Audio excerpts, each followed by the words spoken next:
in any from the early or the late 60s until now. I mean, it's true, some of the early pieces which were kind of influenced by minimalism did appear to have architectural facility. But that gave way quickly to the body art and the film.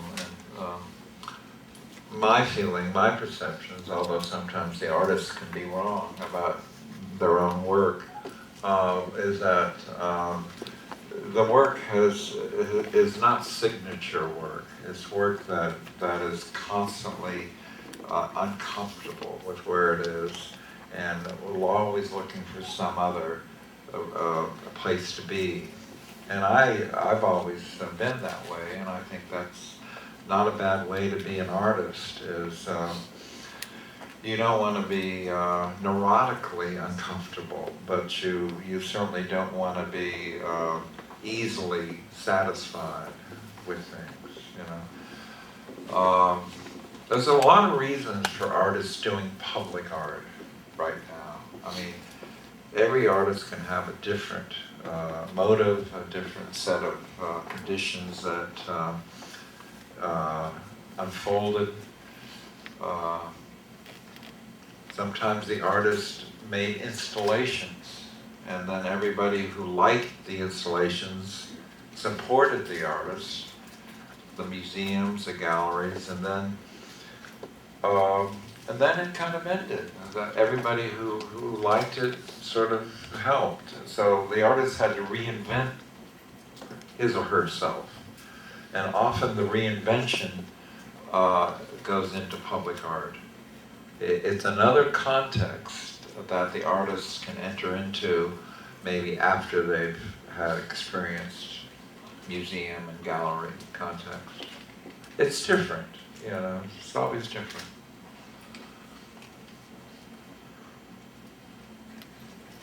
Oh, okay.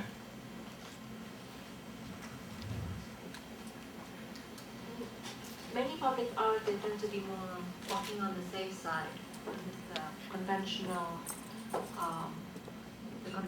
sort. So I'm wondering, how do you deal often with city officials or people from institutions as convinced that they should try to be more courageous for them? You mean, how do you encourage people to... Yes. Or there is quite lots of negotiations going on. If I understand, you're asking how do you encourage institutions to inspire public art? Yes, at least like to go beyond the more conventional. Yeah. Well, you know, in America we have what they call 1%. That means 1% of the budget of federal state buildings must go to art. Maybe you're familiar with that. And that's also true, I hear it's true in Korea. So every building that the government builds, every airport, every police station, every post office, and even convention, all these big, incredible, expensive buildings must spend 1% on art. So we have a great support system for public art. Unfortunately, public art has been very bad. I mean, it's inspired a lot of bad art because the people involved in it are not really that experienced with art, and they often select rather conservative work or rather representational work, not important work. So that's changing a lot, but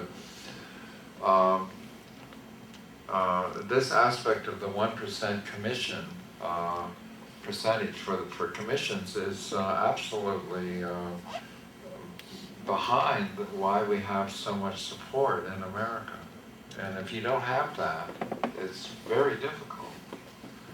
Then you have to find ways to fund works architects have to want to find some way to have it part of their building or what have you. Becomes another problem.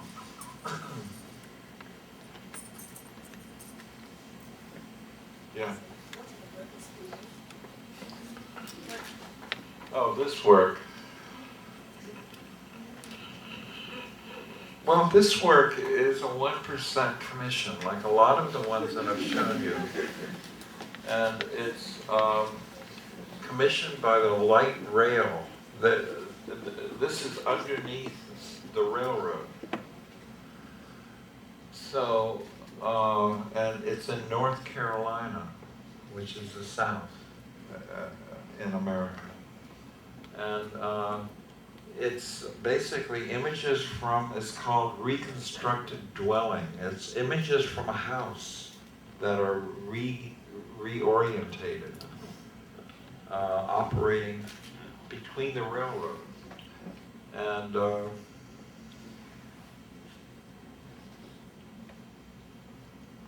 part of it cantilevers. It's in a very dynamic physical relationship with the site. You know, so as an artist, I'm placing a work in an area that you would never expect it. You would never expect to come across something like this. It's almost as if it's been an invasion from another planet. And that's part of the impulse sometimes with public art is you can surprise people. You can capture their attention. And you can do things that are unusual within the fabric of their city. And so is it secure enough? And so can it withstand the strong wind? I'm sorry? Strong wind. Can it withstand strong wind or hurricane? Or Yeah, well, everything you build, yeah, everything you build has to pass the same sort of rigorous requirements that architecture does. It means, is it safe for people to walk by, the pedestrians, etc.? Well, yeah, you don't want to hurt people. For children. You don't want to be irresponsible. I mean, but you don't want to be timid. I mean, look, a lot of the architects are very daring in what they do. I mean, and those are architects. They're supposed to be conscientious. We're artists. We can be, a little bit crazy. But we too, with public art, nobody wants to. It doesn't invite irresponsible construction. And so, what are the people doing there? There are many workers, and so what are they trying to do? They don't look like they're doing anything. Surveying. This is typical American. Are they doing some road construction? We're paying them, but obviously. Okay. Thank you.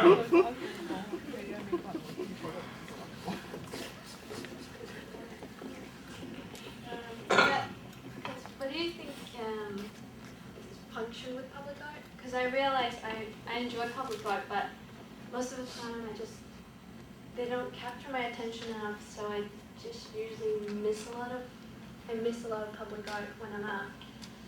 And I don't know, do you think that there's a specific function with public art? Or, because you said, I do agree a lot of the public art done is actually quite bad. And what would be good public art if it's going that way? Well, it just got off to a bad start in America. I mean, it's, I think that's the answer.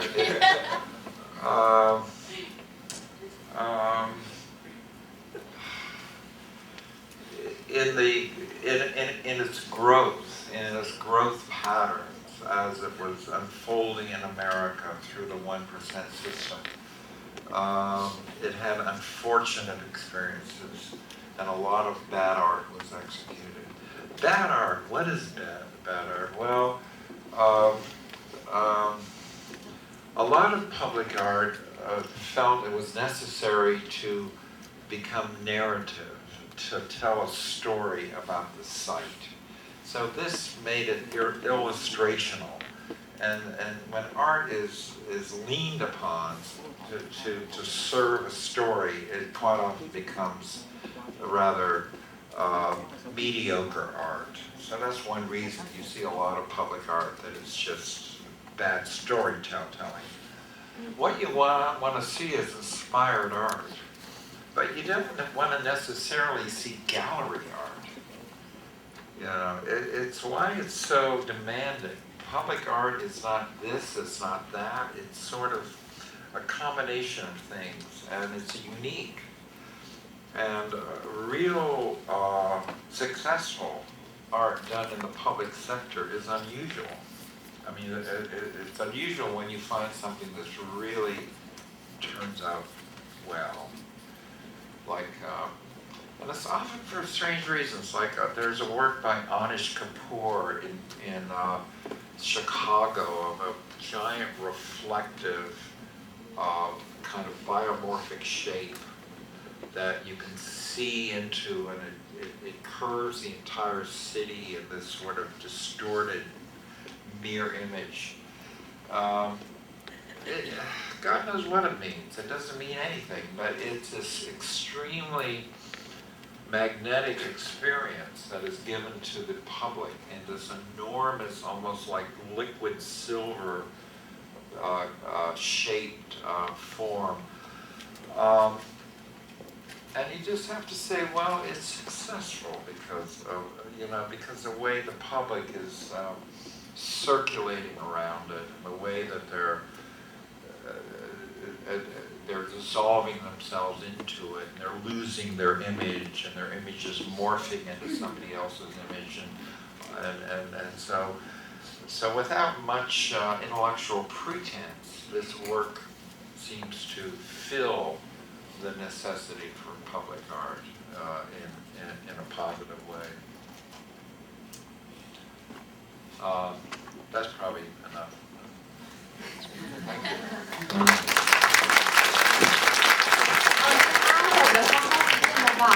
I would like to thank Mr. Dennis Oppenheim for sharing his valuable artwork to us, and Mr. Tobias Berger, Ms. Melissa Lam, and Parasite Art Space for their hard work, and all of you for your participation today. The next of the talk series will be held at this